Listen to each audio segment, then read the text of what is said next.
j'ai entendu parler du cancer colorectal.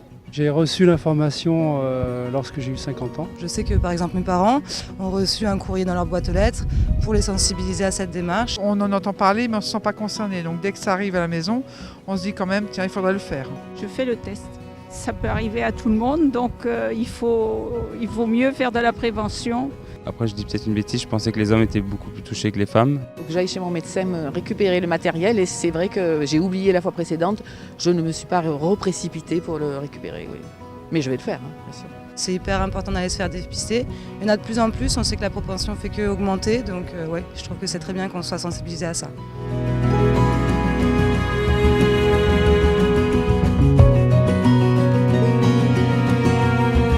Le cancer colorectal, c'est le cancer qui touche, comme le dit son nom, le côlon et le rectum, qui sont les organes qui partent de l'anus et qui remontent jusqu'au niveau de l'intestin grêle. C'est un cancer qui est excessivement fréquent puisqu'il correspond au troisième plus fréquent après le cancer de la prostate et le cancer du sein. Et c'est un cancer qui malheureusement est très grave puisqu'il tue 17 000 personnes par an pour environ 42 à 43 000 nouveaux cas annuels. Et c'est un cancer qui a comme particularité, s'il est grave et s'il est fréquent, d'être aujourd'hui guérissable, puisqu'il se développe dans la grande majorité des cas sur une lésion qui est précancéreuse, qu'on appelle adénome ou polype. Et si on dépiste le polype, on peut le retirer à l'occasion d'une coloscopie et éviter le cancer dans tous les cas. Le test se fait tous les 2 ans. Pourquoi tous les 2 ans? C'est un petit peu comme un râteau. Vous avez un râteau, ça ramasse les feuilles, et ça peut en laisser passer quelques-unes. Mais ça n'est pas grave puisque c'est un cancer qui évolue lentement. Donc 2 ans après, le râteau prendra les autres feuilles qui n'ont pas été ramassées. Il faut plus de 10 ans pour qu'un polype dégénère. On a le temps, mais il faut le faire tous les 2 ans.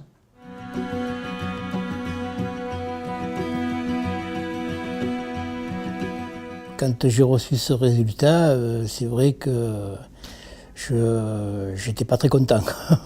Après quelques réflexions, je me suis décidé d'aller passer cette coloscopie. Ça s'est avéré que j'avais un petit polype qui saignait et donc il me l'a enlevé et donc tout va bien maintenant. Le nouveau test est beaucoup plus rapide et beaucoup plus précis. L'ancien test se pratiquait sur 3 jours alors que le nouveau test se pratique en une seule fois. Nous avons la chance dans notre pays d'avoir des tests qui sont gratuits, il ne faut pas hésiter.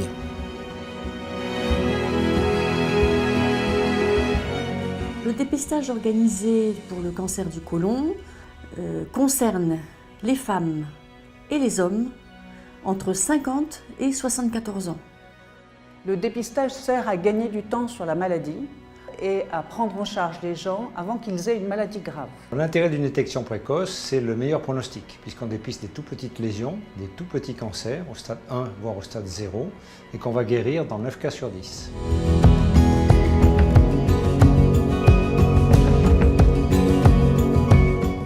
Concrètement, les gens reçoivent un courrier de leur organisme de gestion, les incitant à venir voir le médecin traitant. Nous leur expliquons et nous leur délivrons le test. Ils font le test chez eux et ils reçoivent les résultats sous 8 à 10 jours. C'est très rapide. 2 situations. Le test est négatif, on n'a pas trouvé de traces de sang dans les selles. Le patient devra refaire son test 2 ans plus tard. Le test revient positif, donc 4 cas sur 100. Ça signifie qu'on a trouvé des traces de sang dans ces selles. Et là, il est impératif qu'il réalise une coloscopie, donc il ira rencontrer son médecin traitant qui va l'adresser au gastro-entérologue.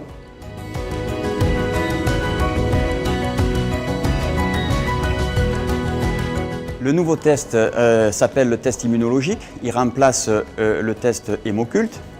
La différence entre les deux est assez importante parce que sur le test hémoculte, on faisait 3 prélèvements. Pour le test immunologique, il y a un seul prélèvement. Voilà en quoi consiste le test. C'est un petit tube à essai.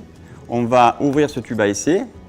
Au bout, il y a un petit bâtonnet avec des petits cercles que l'on va frotter au niveau des matières. Une fois qu'il a été frotté, on le remet à l'intérieur. Donc vous voyez, c'est assez simple. On le remue bien pendant à peu près une trentaine de secondes et on le met ensuite dans une enveloppe pré-timbrée. Le patient n'a aucun frais pour ce test. Je dis toujours aux patients qu'il est très important de mettre la date. de faire le prélèvement sans eau et sans urine. Et ils ont pour cela un petit support papier pour le recueil de la selle.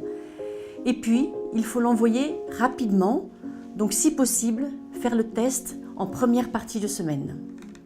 Le nouveau test dit immunologique va rechercher du sang digéré dans les selles. C'est du sang qu'on ne voit pas macroscopiquement lorsqu'on va à la selle. Donc c'est tout l'intérêt de ce test, c'est qu'en gros, il s'adresse à des gens entre guillemets bien portants qui ne se plaignent de rien.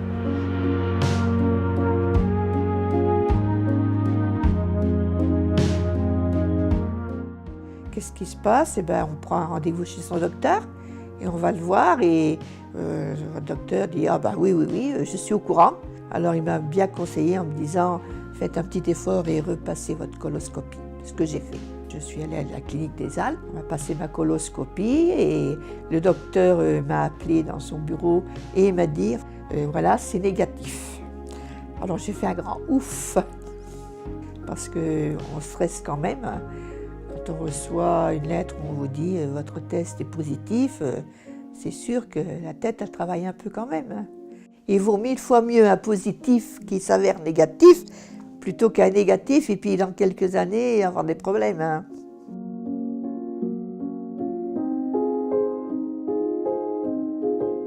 La coloscopie, c'est un examen qui consiste à regarder l'ensemble du côlon, en partant de l'anus et en remontant jusqu'au cécum, qui est la partie terminale du côlon. Elle se fait sous anesthésie générale, c'est totalement indolore. Le patient se réveille ensuite en salle de réveil, il a un petit déjeuner, on lui remet son compte-rendu, c'est de la routine. Il y a plus de 2 millions de coloscopies faites en France, avec un taux de complication qui est environ de 1 pour 10 000.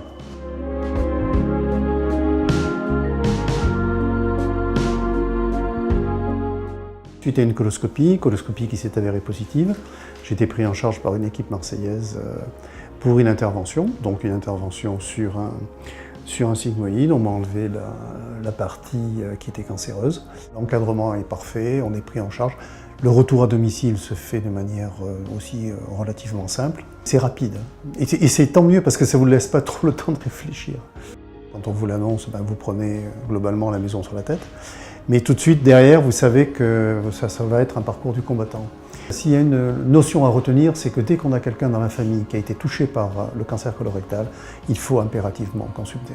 Et le dépistage organisé en France tel qu'il est fait aujourd'hui, à travers ce fameux test immunologique, c'est quand même un vrai bonheur. C'est chez soi, il n'y a aucune contrainte, j'allais dire, autre que voilà, d'aller au WC. C'est remboursé, c'est reconnu, c'est efficace. Allez, prenons les 5 minutes qu'il faut pour le faire et sincèrement, ça vaut le coup. Ça vaut vraiment le coup. Autrement, bonjour le parcours semé d'embûches.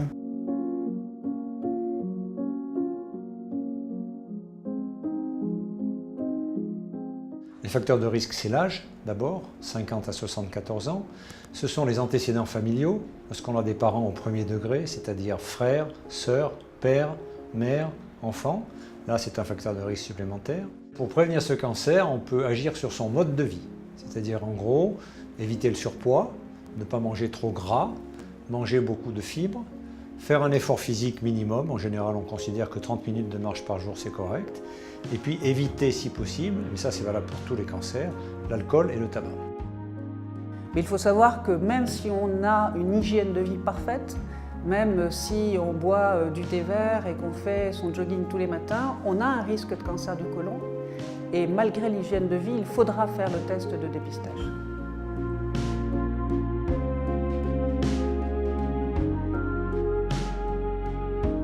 C'est vrai que ce n'est pas un test très glamour à faire, il faut bien reconnaître. À manipuler des selles tous les 2 ans, ça amuse personne. Mais c'est quand même un geste simple qui peut sauver la vie. Et puis il y a d'autres freins, il y a les freins psychologiques. En gros, je vais bien, j'ai besoin de rien. En gros, mon médecin ne m'a rien dit. En gros, je ne veux surtout pas savoir. En gros, c'est pas pour moi. Voilà, un certain nombre de freins classiques. On n'a pas de signe, on ne se sent pas malade, on ne se sent pas concerné et on est moins motivé pour réaliser le test. Alors que c'est tout l'inverse. On n'a aucun signe, on est dans la tranche d'âge où on sait que le cancer colorectal est plus fréquent, donc il est important de réaliser ce test, surtout quand on ne se sent pas malade.